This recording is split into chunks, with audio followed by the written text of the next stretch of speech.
അപ്പുവും അമ്മുവും ഓരോ പുസ്തകം കയ്യിൽ വാങ്ങി അവരത് തുറന്നു നോക്കി. ഒന്നും എഴുതിയിട്ടില്ലാത്ത പുസ്തകം. മഞ്ഞുപോലെ തൂവെള്ളയായ നനുത്ത താളുകൾ. അതെന്തിനാണെന്ന് അവർക്ക് ചോദിക്കണമെന്നുണ്ടായിരുന്നു. പക്ഷേ അതിനു മുമ്പ് മാലാഖ അപ്രത്യക്ഷമായി. അപ്പുവും അമ്മുവും പുസ്തകങ്ങൾ സൂക്ഷിച്ചു വെച്ചു. ദിവസങ്ങൾ കഴിഞ്ഞു, മാസങ്ങൾ കഴിഞ്ഞു. അങ്ങനെ ഒരു വർഷം കഴിഞ്ഞപ്പോൾ വീണ്ടും ജനുവരി 1-ാം തീയതി വന്നു. അന്ന് പുലർച്ചെയതാ വീണ്ടും അവരെ ഉറക്കത്തിൽ നിന്നും വിളിച്ചുണർത്തിക്കൊണ്ട് അതേ സമയമാലാഖ. അമ്മുവും അപ്പുവും ഓടിച്ചെന്ന് കഴിഞ്ഞ വർഷം മാലാഖ സമ്മാനിച്ച ആ പുസ്തകങ്ങൾ എടുത്തുകൊണ്ടുവന്നു. "നോക്കൂ മാലാഖേ," അപ്പു പറഞ്ഞു.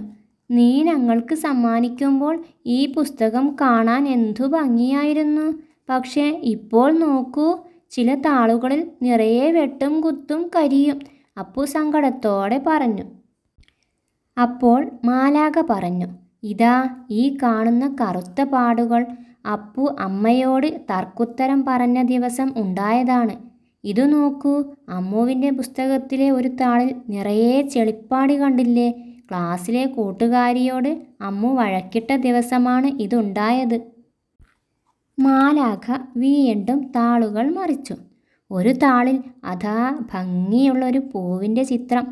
"ഇതാ അന്നൊരു ദിവസം അപ്പു കൂട്ടുകാരന് ബലൂൺ സമ്മാനിച്ച ദിവസമാണ് ഈ ചിത്രം അപ്പുവിൻ്റെ പുസ്തകത്തിൽ പതിഞ്ഞത്.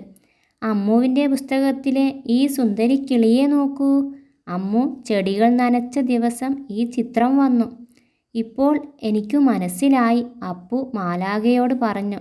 365 താളുകളുണ്ട് ഈ പുസ്തകത്തിന്. നന്മ ചെയ്യുന്ന ദിവസം ഇതിൽ ഒരു നല്ല ചിത്രം പതിയും.